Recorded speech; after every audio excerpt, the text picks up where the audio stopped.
into Highlighting the Black. I'm your host, Livy Liv, and this is my interactional safe space, dedicated for people swimming against the currents of systemic and societal constraints. Here, me and my guests focus on introducing dynamic dialogues as well as address social narratives that affect the opportunities, the culture, and the success and mental health of people of color. In result, leaving us equipped with a mindset to interrogate norms instead of complying with them. Goddamn that truck. In the process, gaining confidence in speaking on our endurances. So today I do have a guest. Ding, ding, ding. And we're going to be focusing on stigmas that are inside of the people of color community. Because yes, we do have toxic stigmas that do affect our mental health and well-being. Today's video is focused on that. Specifically, we're going to be touching on toxic masculinity, hypermasculinity, expressing yourself and taking pride in that, as well as sexuality in the hood. So I'm really excited, and it's my pleasure to introduce you guys to my close friend, Amir Williams. My name is Amir Williams, like she just said. I'm from the Bronx, same area as her, Parkchester. Right now, I'm a senior about to graduate. I'm in my last semester at Boston University, studying behavior and health with a minor in public health. And I'm just ready to tackle these topics, you feel me? Facts, I like that word, tackle these topics. You like that? Yeah. Yeah, we both live in the same neighborhood, and I think that's an important thing to touch on because you're both raised in Parkchester, an area in the Bronx that people keep jacking as the project, but we don't jack it because it's condominiums. It is a classy project, all right? Don't try to violate. That's not. It's a classy project. It's a classy project. Exactly, it's brick. We got, like we were just talking about Project Heat. We got trees.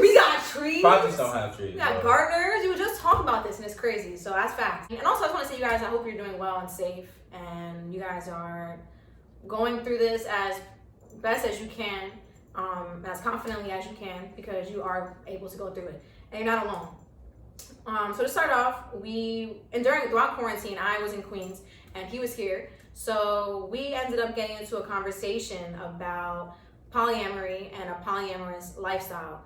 I myself was exploring it and what kind of it meant for me and that kind of stuff, doing research, whatever. So we ended up getting a conversation about it. And what surprised me was how open and vulnerable he was in engaging in that topic. And it was important for me because it's not so often that we get to open up with people about what matters to us, and also importantly about our romantic life or our sexuality or what we're exploring. So I do want to bring that up with you, and I want to ask you, like, how did you feel when you were introduced to something like polyamory and the polyamorous lifestyle, and just not anything that's not monogamous? What was going through your mind in that?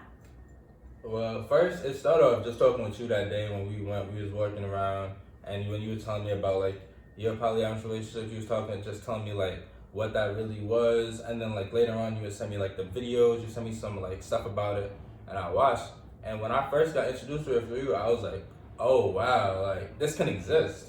Like it's one of those things nobody ever talks about. All you're always brought up talking about is like monogamy. You always see it's either man, woman. Now it's either can be like man, woman, woman, whatever, two, but just two. Mm-hmm. And hearing that, I was like, wow, like this can exist. This is something that can exist, and it's like sustainable. You always see people like even if something like that is brought up, the most it'll be brought up to is like a threesome, right? Or like stuff like that, and it'll always be trash. It's always like, oh, you got one person gonna be real jealous, it's gonna be always competitive. And just hearing that from like the videos and from hearing you talk about it, hearing that there's people that have that as long as they're like-minded, that it'll work.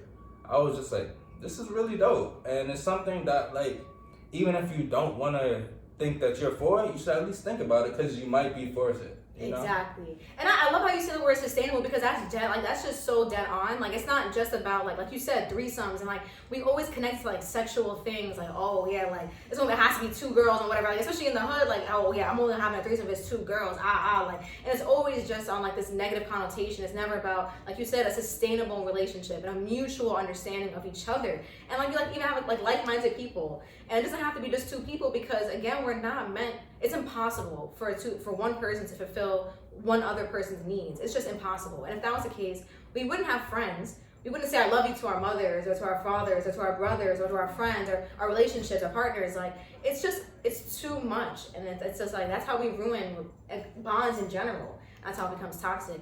So I just love how you use the word sustainable, because it can last in the long run. It's not just about having fun and doing dumb shit. Like, straight up, it's so true. But I love how you said that. That's really important.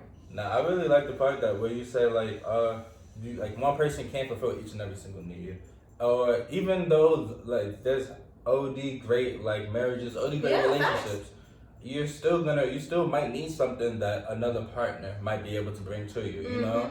And as long as y'all two partner, like, or however many partners you have are okay with that, I know like this is what's best for not just you but for me as well. Then I feel like it's a great thing. Exactly, and it's great. It's build worthy. Like, as long as you're honest and you're communicating through honesty and just being like straight up with the person, then there's nothing else that should be like jealousy or like and this and that. And if there is like jealous feelings that you feel like are coming up, then again, it's the communication, it's the honesty that's gonna make that's gonna like heal those kind of, I guess, hard emotions or challenging emotions to go through with the person. The main thing in that would have to be like empathy. You feel me?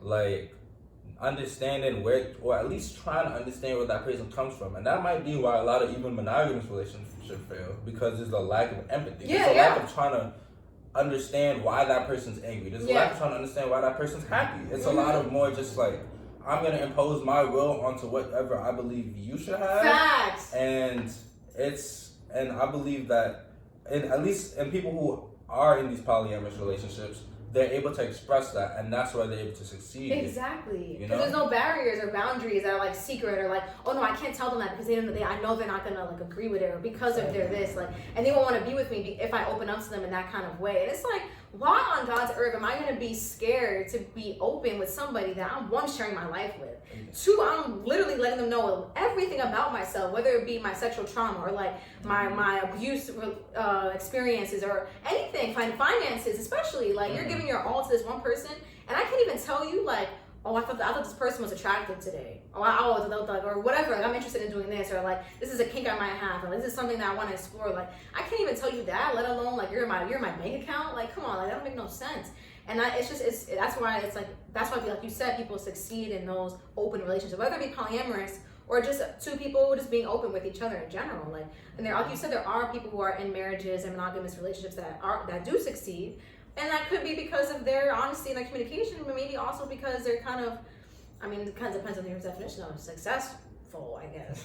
Could be because you just force it because you just married at that point, or y'all just dealing with each other, or just convenience. Happens way too much. Happens a lot, and it is damn toxic. And we don't even call it toxic because it's marriage, because that's what you're supposed to do.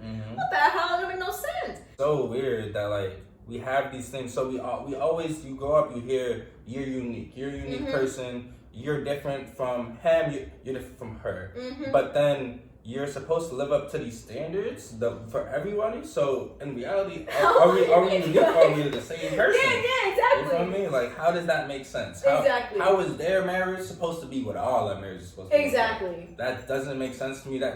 And like, I never really thought about it until very recently. I was like, wait a minute. I'm supposed to try to be like him, but try to be like me. How do I be like him?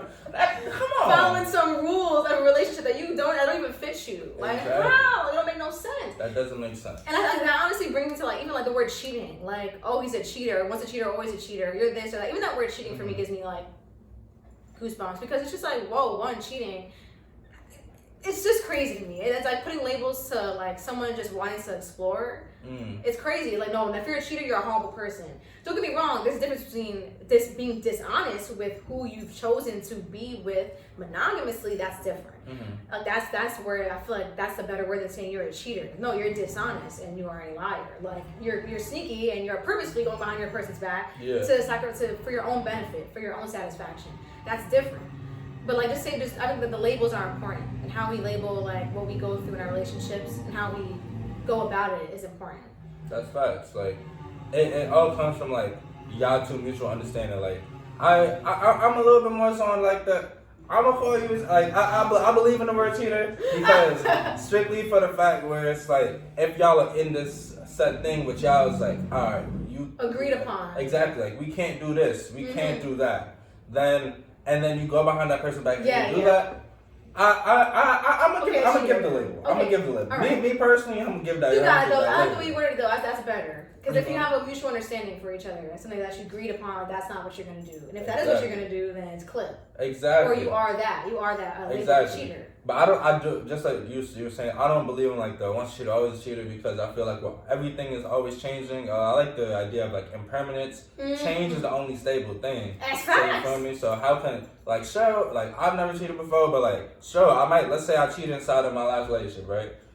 Just because I did that before doesn't mean I'm that same person then. And it's not like the person I'm with now is the person before. It's always changing. So I don't believe in that. Exactly. So I want to ask, initially through that conversation that we had, did you notice any boundaries internally that you faced when it came to like wanting to explore something? And I wanted to hear about did you at any point take a step back and like recognize, like, not just like if you're a black male, but you're a black male from the hood that's becoming interested in topics that at one point and maybe still could have you judged, or even lose people that you love and that are important to you in your life because you want to explore or want to talk about and engage yourself with these kind of topics that you would have been flamed for straight up, like you said, clown. Yeah, so when we was talking about it, actually, like, I like to take walks at that, like, that's where I, like, get the most of my, like, real thinking in, you feel me? You're inspired. Exactly. And so I would, like, walk around the circle, like, right over there, and I would think about that. I wasn't more so concerned about who I would lose just for, like, breaching these topics. It was more so, like, how I would be perceived by the people who stayed in my life. Right. I don't feel like a lot of people would leave. They would feel, like, a lot more, like, oh. See you different. Exactly. Like, oh, he's like this? Is that why he acts like this? Is that why he does this? You know? But I was thinking, like, a lot, especially, like, about polyamorous relationships that, like, equate to, like, the marriage aspect, right? Like, you're with these people for, like, the rest of your life.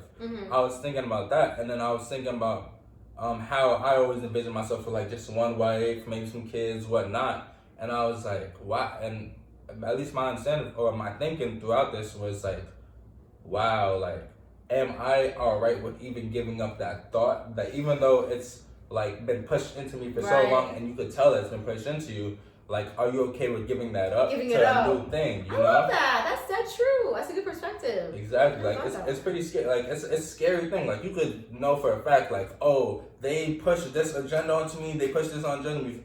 But for the last 21 years, that was the only thing that you had really thought about. Exactly. So for me, it's more just like, am I right with giving up the parts that I found so normal to embrace something that's so drastic, that's so drastically different? Am I right with giving up the parts that I found so normal to embrace something that's so drastic, that's so drastically different? Right. And I don't know, that's still like something that you have to grapple with, because I've never tried the polyamorous relationship thing, and right now I'm not really into like the monogamous relationship thing. I'm more into like the like casual things and stuff of that nature. But it's like, would I be alright with doing that for the short term? Probably, but for the long term, that's a little scary. Polyamory. You know? Yeah, polyamory and things dealing with like just more than one person, like. That's still a little scary because it's just so new. Right. And I'm trying to discern if it's scary because it's new or is it scary because that's not something I would want. Right. You know? And that's why it's important to like I'm glad like you've taken a step to, well, you're still in the process. Like we're both still in the process, and like especially when you said like when you grow up getting something drilled into your skull, like this is the only way to live. Like you cannot like, and we're being like we don't even like. I mean, even if you're not told like that, you're told through it on media, you're told through it in movies, TV shows, like, you're the one for me, like, you're my true love, I've been looking my whole life for you, like, is that really true, guys? You've been searching the whole fucking world for me? That's crazy, like, I don't know. You found me on Craigslist and now you're trying to track me down? That's crazy, like, I'm only 5'9". I'm only 5'9", I'm only 5'9", I like that. But is that true? And I love that you said that, like, yo, like, and trying to, like, and embracing another lifestyle, how scary it is to let go of the lifestyle we've grown so fond of. Now we've attached ourselves in it. Like growing up, like you envision your whole life, like, oh, I'm gonna do this when I'm married, or I'm gonna have this many kids. Like this is what I would want with my husband or my wife or with my partner in general.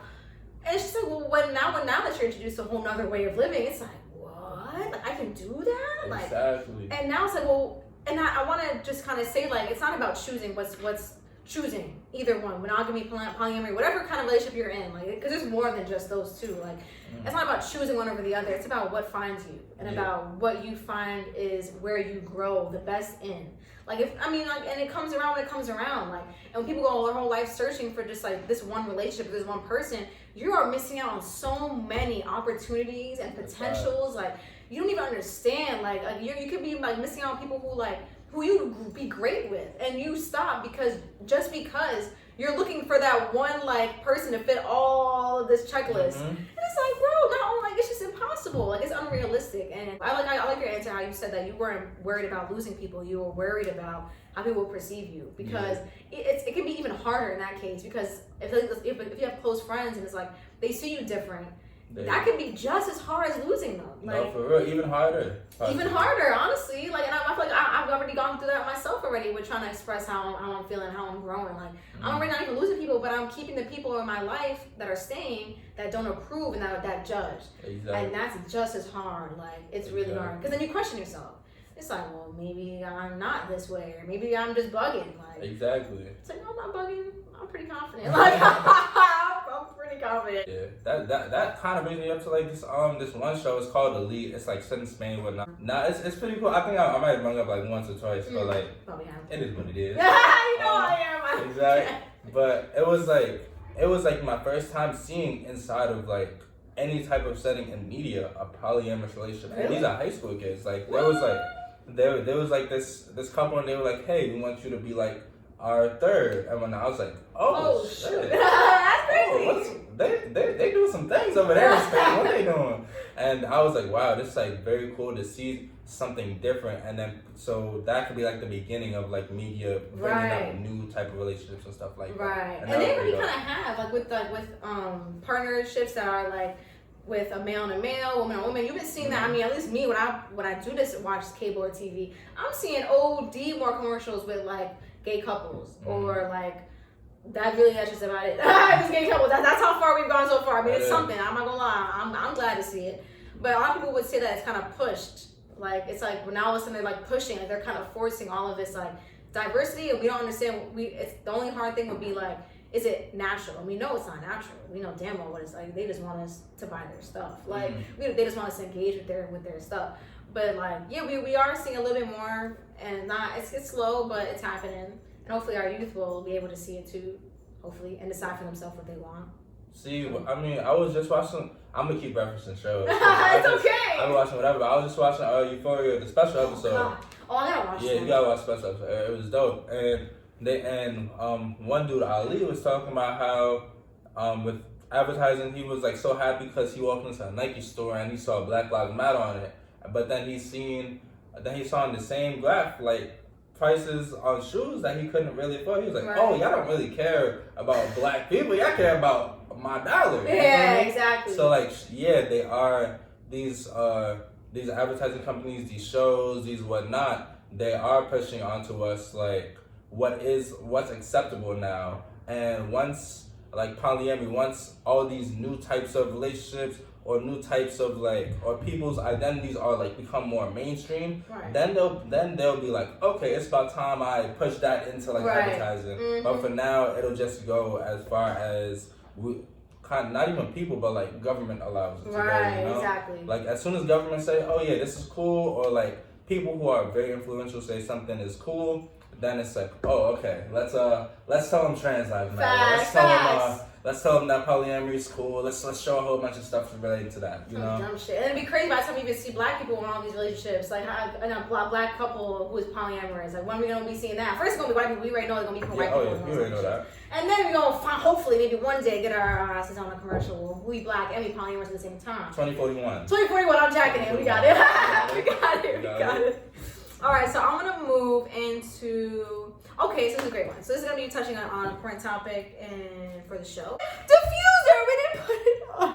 Diffuser, we didn't put it So we're going to be going into sexuality and shame culture in El Hudo. So in the hood. In El Hudo. Yes, I'm like. That's a new one. Yeah, we're going to be going into shame culture in the hood, and I feel like I'm really excited that I got that word from when we were on the phone when I called you. You were like shame culture, and I was like, spot on. That's the word, because that is the word to describe exactly what it is. We're gonna go into sexuality and shame culture in the hood, in the Black community. Not even just the hood. Well, we are gonna be going on that because that's what we're talking about. But in the Black community in general, what we see as normal. I'm gonna ask you, when you were growing up, what did you see? And in reference, like you knowing that you yourself were a Black male in the hood specifically, growing up, when did you see like, what was your idea of a Black man? Like, was in regards to masculinity and being a man in general. What does that mean to you? Well, for me, it was probably the same thing that a lot of people push for now. Like a lot of my homies push for now. Even myself push for now. It's like you take care of your stuff by yourself, and you take care of other people by yourself. So you're doing everything by yourself, for yourself, and for everybody else without really reaching out to other people, without really asking for help or accepting help. Exactly. Like it's even now, like people try to help me or people give me something, I'm like, oh, you sure you want to do that? Like, it's hesitant. Exactly. I'm mad hesitant because it was always just like I wouldn't say it was like, oh, you gotta be a manly man, because I saw guys who were like a little bit more like not really feminine but a little bit more like soft spoken.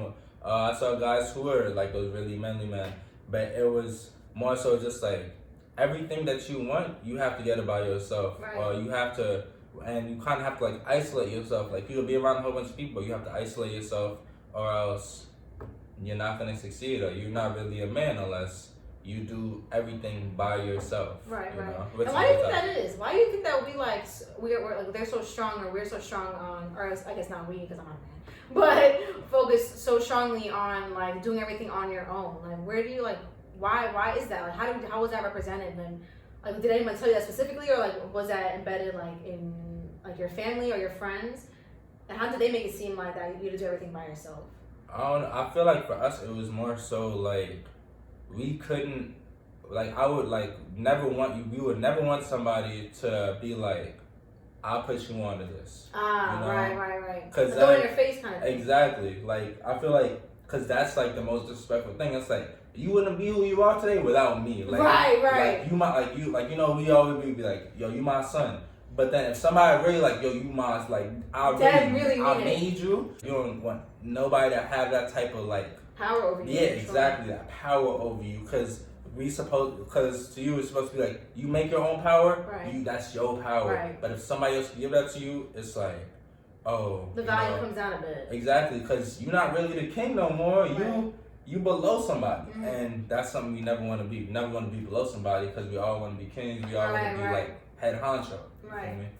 And I wonder, like, because I was actually, where was it? Oh, I was reading Hood Feminism. She was saying that, like, at the time when a lot of Black men were, well, at the time, still, they don't get respect outside. Like, I think Black people in general, they don't get their respect outside. Like, and outside, I mean, like, by the government, by people or police, people who are supposed to meant to be protecting us and helping us be safe and feel safe. We don't get that respect. We don't get that respect by anybody else but the people we come home to, kind of thing. Or the only people we can kind of get the respect from, if you don't have the people from home, is your damn self. Like, and that's why I feel like that could be another factor into like why it's so emphasized in the Black community, especially for men, even for women too, that you gotta get it on your own and don't ask nobody for help because you don't want nobody to throw in your face, and you know that you're not respected if you don't.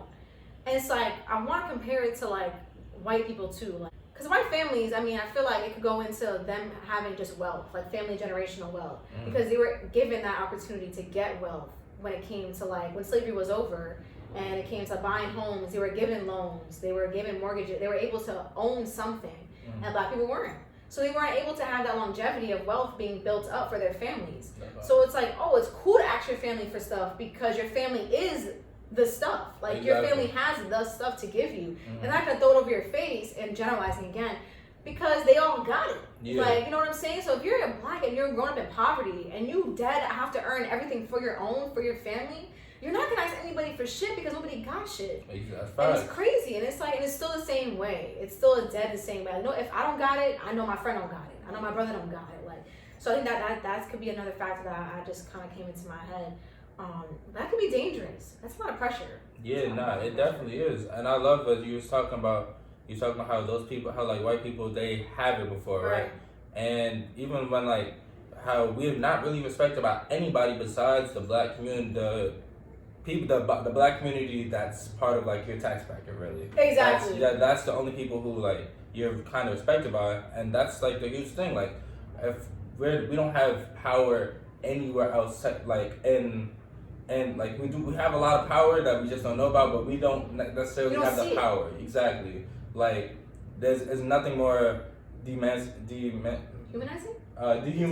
than like being stopped by a cop randomly and knowing that you have no power or no control. You have no power, and you've always been told like, oh yeah, you have to work 3 times harder to be just about at the same place. Maybe if, and it's like, damn, like I need to have all the power that I can, because to everybody else I have nothing. Right. So I have to work myself up, or else I'm not a man. Right, exactly. I love how you brought it back, because or else I'm not a man, and that's like, it goes right into toxic masculinity. Really, I can't say the word.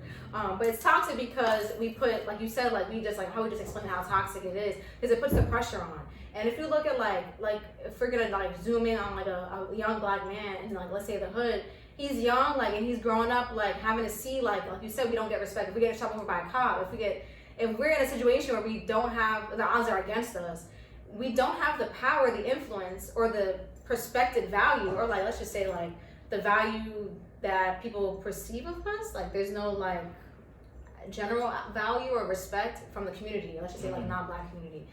So it's like you said, we have to work twice as hard. And it's like, yo, growing up being black, it's like doubt ourselves and our own worth. It's like, no, I have to do that to get there and to do this, but I'm really talented at this. And how do I do it? Like, I have to work my ass off at McDonald's or do whatever this and that. I have to go into music. I have to go into, and it might just be, or most of the time it is going into illegal things. Yeah. And then we get penalized for that.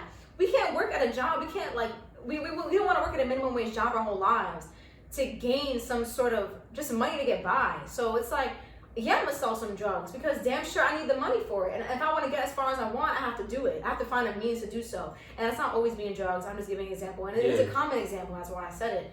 But it's like growing up, it can be so harmful, like to being grown up and knowing that you have to provide for yourself, unless you have a family, a big family, or you have a mother to take care of, you have a grandmother to take care of, and they look up to you because you're the man, quote unquote, of the house, or you're the man of the family. Like, that's a lot of pressure. And not only that, you have to worry about your own safety and being killed out there, trying to do what you gotta do to get by, like to succeed at all. So it's really hard to put like the labels on like being a man. But I guess going into sexuality and going into other identities, like exploring like homosexuality and exploring gender fluidity and being sexually fluid.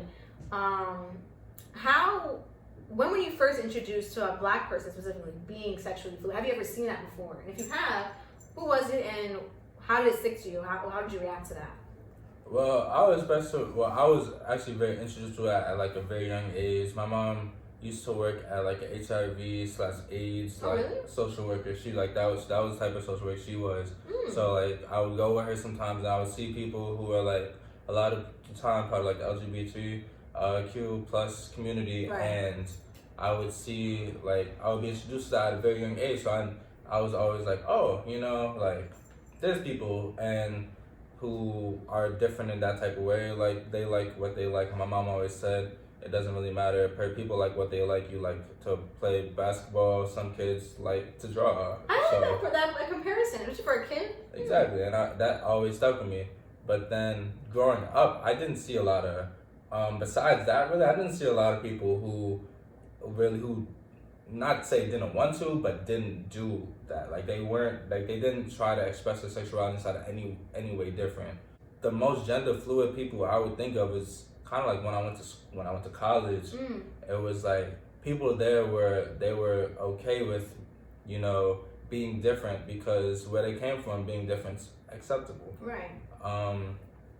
But I can't really think of a specific example because like once I went to school, it was like, oh, there's a whole bunch of people who are like gender, who are like very fluid with whatever. Were they from the hood, or were they? No. Were they had money? God no. Status was different.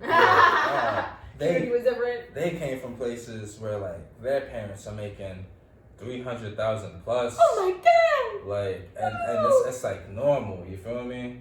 But people from like our neighborhood or people from neighborhoods like ours, the most you could be is like, if you're homosexual, that's the most that you are. not the most that you are, but like that's the most that is expressed. You know?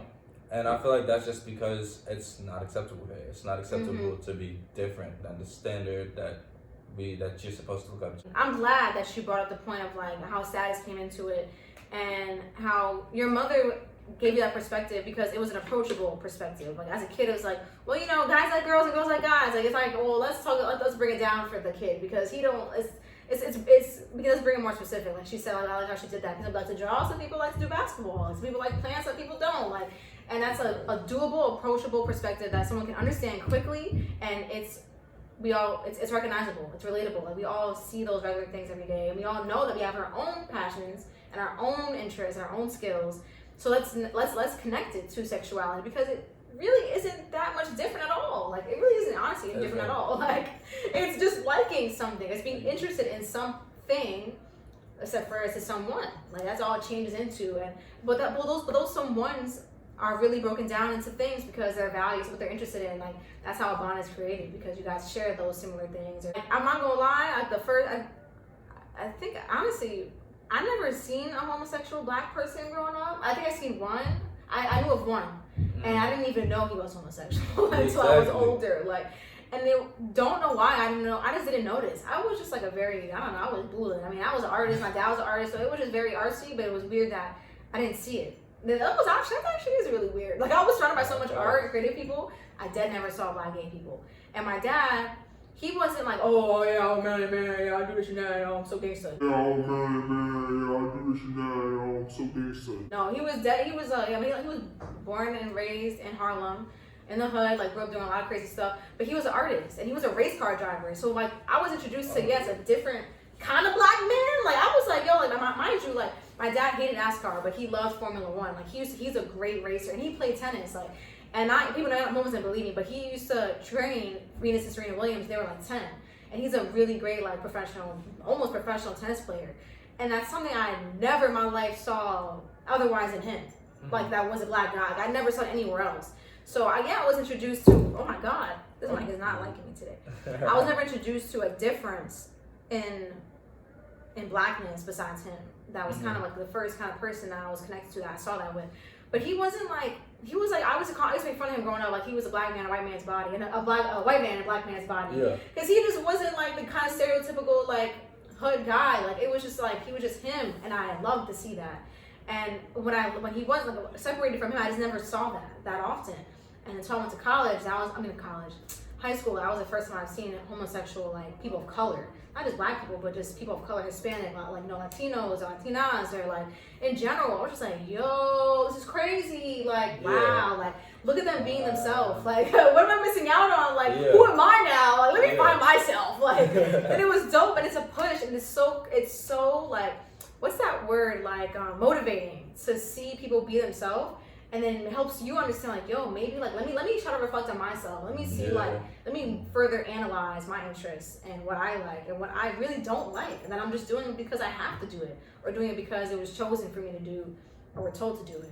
That's very like very crucial right there. Like I love what you just said, because like how are you gonna know to deviate from something if that's the only thing that you've ever been introduced to? How are you gonna know to deviate from something if that's the only thing that you've ever been introduced to? Exactly. Like one of my favorite things to think about was music, right? So before I went to school, I was listening to just straight hip hop every day. It'd be 7 in the morning. I'm like, you heard about. I'm talking about, I'm about to go kill shit. Yeah.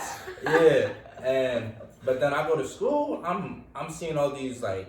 I'm hanging out with black people, I'm hanging out with white people, but when I'm hanging out with black people, I'm hearing them, they listen to some like, not to like some arsonistic, they listen to like Tyler the Creator, they listen to that type of music, they listen to like not even R&B, but like smoother things. And I'm like, wait a minute.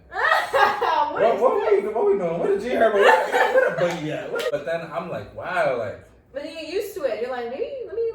Yeah, let me expand. Right. Let me expand past what I've seen before. And the only way you could really expand past that is if you're able to escape, or not escape, but like able to experience more. Yeah. And a trap that is set in a lot of our communities is like, we believe we have to stick to this. We have to stick to our block. We have to stick to our community only, and we can't venture out. Right. And how are you supposed to grow? How are you supposed to see everything that the world has for you if you're just stuck doing the same thing that you've been doing in the same environment? It's facts. And that's like it's a corny quote, but it's a cliche quote. But Albert Einstein, I think it was Albert Einstein, he was like, if you do the same thing more than once and expect a different result, and that's insanity. Yeah. I mean, growing up, I wasn't around like a lot of people in the neighborhood. Like I was always inside or whatever. But when I did get to venture out and have the opportunity to do so, it could be so hard to separate yourself to venture out when everyone around you is in the same kind of mindset. Like it's always like, nah, bro, you gotta do this in order to get this, and that's how you gotta do it. Or now you lame if you not, you a clown if you not, like you gay, you like what's wrong with you? Like, oh, you smart now, you trying to do this, trying to be different, like you not black, you bugging. Like you get the judgment everywhere, and you get the opposition everywhere you see it. So how on God's earth am I supposed to not lose people that I care about and still be me at the same time? How did you start to separate yourself from what you were growing up with? Well, first for me, it came a lot earlier than a lot of people. It was just like, wow, I really don't care what you think because I'm not living my life for you. I'm living my life for me. Right.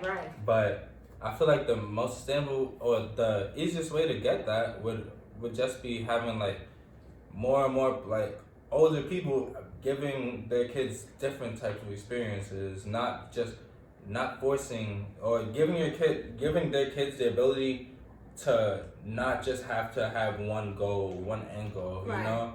For like a lot of kids, it was like you'll see it like at the park every day. Yo, I'm gonna make my kid be the best goddamn basketball player. That's the only path that your kid believes he could go take. Then of course then he's just gonna be like, alright, cool, I'm gonna stick inside this one community and that's all I'm finna go do. Like back when we had the Boys and Girls Club, like I found it so cool. They had like soccer, they had like all these other activities and stuff, and it's like cooking, ping pong, even Monopoly. Need more stuff like that because then it's like we get exposed. Like after that, I wasn't even too heavy into like watching like or soccer or whatnot. I saw how much fun it was like doing that. I joined the soccer team in my school. I remember that. That was awesome. It was cool. And then now I like watch soccer all the time. I'm like, damn, I wish I had been able to. Yeah, I watch like every weekend. I wake up early as hell to watch that. But I'll be like, wow, like I wish I had done this when I was a kid. You know, who knows? Just so many things that if we had like Boys and Girls Club, if we had these centers, if we had like older people who have the funds to give to our communities, to let us experience that, I feel like that would be amazing. Hey, let me take you to our exhibit. Let me show you something. Museum before, like, hey, what's up? It was crazy. I did notice that like, growing up when I would talk to like when I started getting like and talking to people like in the hood, like they'd never been like what was crazy to me. Like it wasn't crazy. It was just a new thing for me to be introduced to. Like when I started talking to men in Parkchester. It was like they never went to the city. Like it was like, nah, we don't go to the city. Like we staying in the Bronx. Like no, we're not going. We're going to Dykeman, Harlem, or the Bronx. You gotta pick one. We got 3 options. You got 3 options. Like there's nowhere else we're going. Like that's it. Like and it was so it was so straining to like and draining to have them like just try something new. Like just please come to the museum with me. Like I promise it's not bad, bro. I promise. Like, if you ever done this, like you ever like tried this or this and that, like and it's like a whole new world for like a lot of people who are just so zoned in. So this is the only option for them. Kind of like staying in your house the whole day. Like some of your parents shielding you in from so much, and then once you go to college and once you like find out what drugs are or what drinking is or like what like this is, you're not gonna stop. Like it's just like, nah, I'm doing this because I have to make it for all the years that I missed out on. That's right. And I feel like that can happen when it comes to like putting all this pressure on our black youth to become something in sports or a hip hop artist or like music or doing something that just is not maybe what they want to do because they are people too. They're not just black people, they're people. Like for a lot of people, it's like, all right, cool. First The general example is basketball because that's what we're always perceived as. We either play basketball or hip hop artists or whatever. And that's the only goal, just like you were saying. That's the only goal. And then you realize, oh shit, like, I might not go D1. Oh damn, I might. It's not looking like I'm going to the pros. It's not looking like I'm doing whatever. So I'm gonna go grab onto the most intoxicating thing.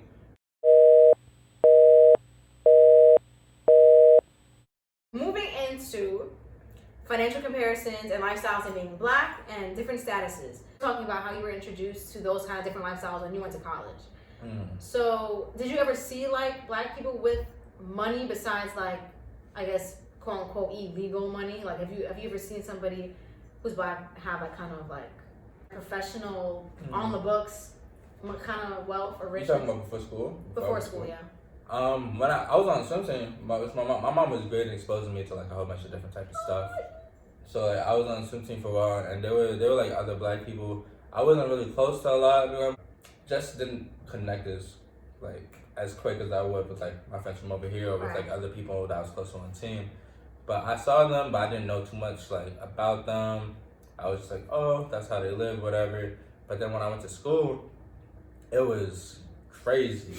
Like the difference in, first off, the money that they earned, and then their experiences, their entire like going from like high school to going on trips they went to, all that was totally different. And then the way that they just like looked at everything else, I was like, oh wait. What do you mean looked at? Like looked at everything else, meaning like. I was like. You mean like an example or two? Like I remember I used to have this long conversation about opportunity, right? I was saying that in a lot of communities, there's not that much opportunity, right? There's not that much opportunity for somebody to be like, you know what, I'm gonna get myself out through the hard-earned Black American way. I'm going to look for 1 million scholarships, and then I'm going to be the Black person to Harvard, and I'm going to. It's so easy. You can just do it. Yeah, right. Yeah.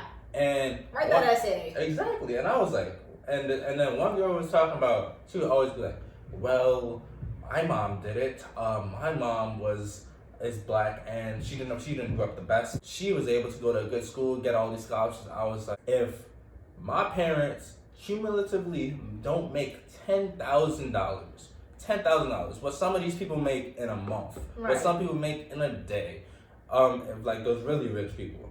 And if I go to a failing school, the only people that they care about is the people that are in the top 2% and get 90s, 95s effortlessly. Yep. How am I gonna be like, you know what I'm gonna do today? I'm going to go find that essay that says write 1,500 to 2,500 words and I'm going to write the best essay, and with all this support. Right, we have no mentor, no guidance. You have no guidance. Nothing. Like, sure, you might see it in that one Black TV Google show. Hunting, like, if it's a white guy, if it was Black guy, you had that one random teacher, you'd be like, I see a spark in you. Exactly. Like, sit in school with me. You're gonna be special. We're gonna have lessons every Friday, Saturday, and Sunday. Sure, like the opportunity is technically there. But how are you gonna really have opportunity if nobody's saying you could actually go grasp it? Right. You know? You're not prepared for them. Exactly. Even you're not at all, cause like, and that's one of the things that was crazy for me.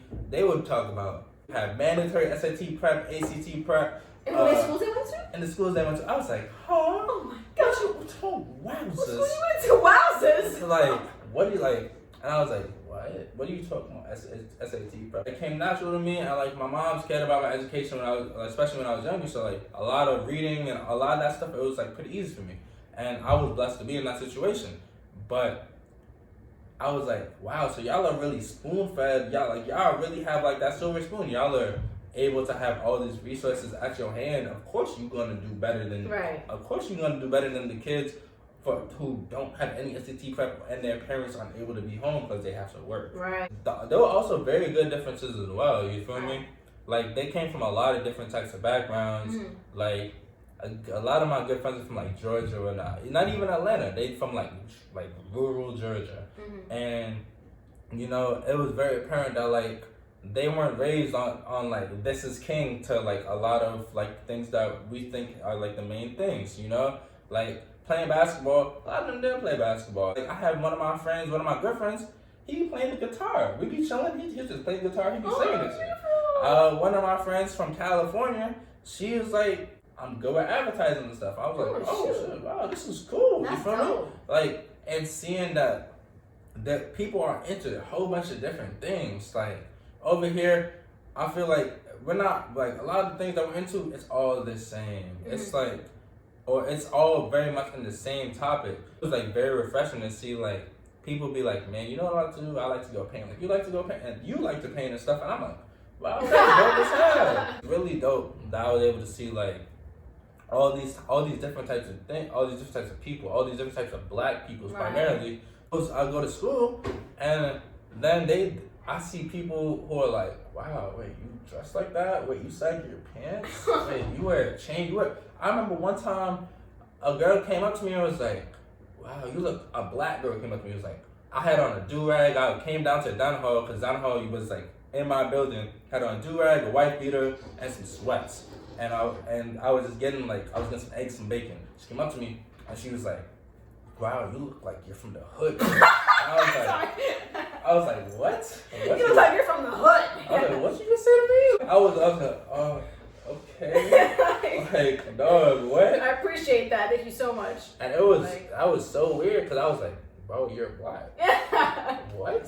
But then I was like, oh, you're not from the hood. You're not from the hood. You're not from that type of like adjacent. Yeah. You're just like, oh, you've never experienced people who like are comfortable looking like this. I love how you said we're refreshing. It was refreshing to see all of those kind of different perspectives. And it's not just all about the negative that you did gain from these people that were just they were not so different, but they were different, basically. Yeah, they were different. Because you guys both grew up in two different worlds, like you guys experienced two different things, had completely different opportunities. Not only did they have opportunities, but they were prepared for them.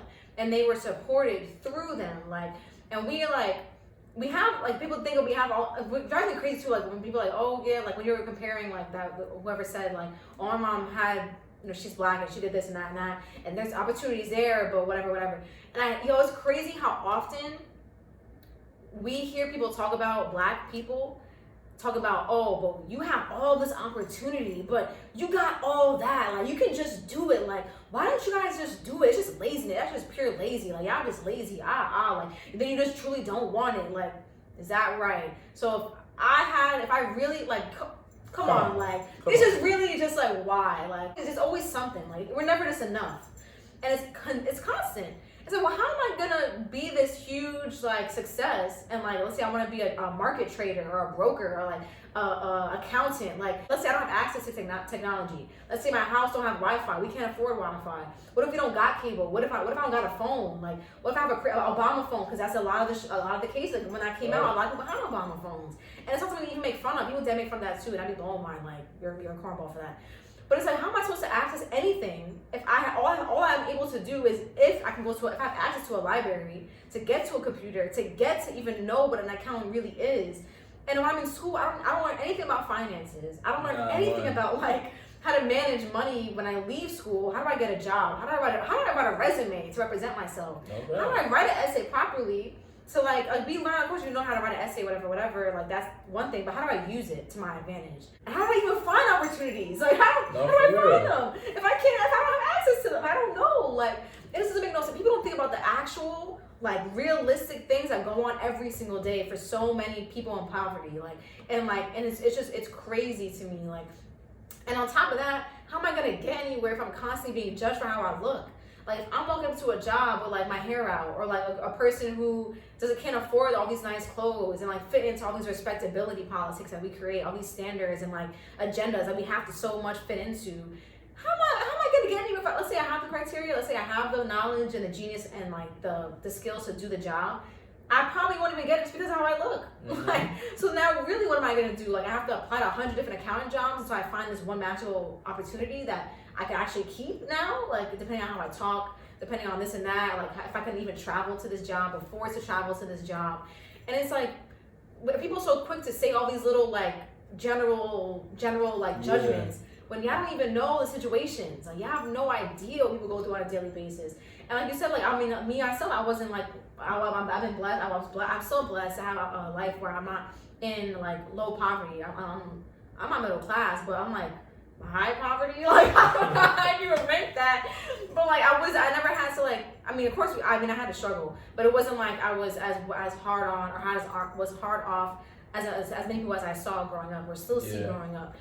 And that's a blessing. And I feel like it's important to recognize that when we have it, because yes, not all black people are in poverty, and yes, not all black people are in high upper class either. There's a lot of middle class people who are black. In Rochester, we were talking about, like, it's a low middle class. It's low to upper middle class kind of in Rochester. But seeing and being able to like be around people who are different than what you would be seeing growing up can be really beneficial to who we are as a person, and like growing up and trying to find all these like things that we're interested in.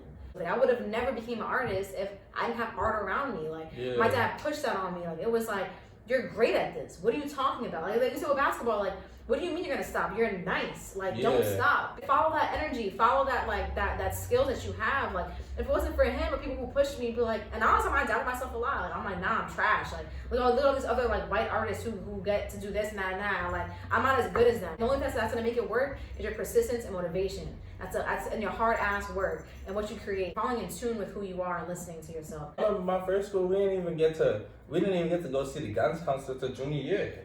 Really? They was really like, nah, you could go see her next year when you need her. And wait, really? Like, wait, in middle school or high school? High school. And meanwhile, other schools, you would never believe how quickly they get to, like, they go into freshman year of high school and they're like, all right, kids, so this is how we're gonna get you into Harvard, Yale, and Stanford. We're gonna groom you for the next 4 years. For real. Even though we're all inside of Black America, there's still kind of like a separation in Black America. Is that true? Especially in our communities, and it's there and it's present. We can't always be like, every black person will support me, every black person doesn't have a bias against me. Like, yeah, there are a lot of people of color who do have biases. And there's a lot of reasons for that too, though. That's a whole, like, but there are a lot of reasons.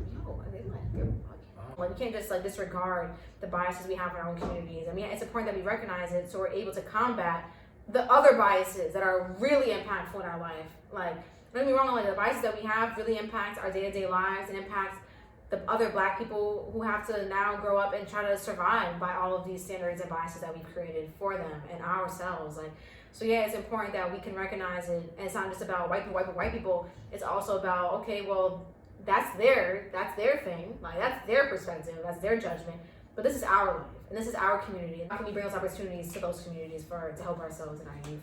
I have 2 final questions, and that's just like a just like fun. I think one. Yeah, this one question. No, that's two fun questions. That's gonna end off the 1, 2, which one? It's two. It's 2. Go ahead. Okay. So the first question is, what is your most valued aligned achievement, and what is your most appreciated failure? Wait, so run that back again. What is your most run it back, Turbo, or something like that? It took you that long. Run it back, Turbo. I'm so cool. Anyways.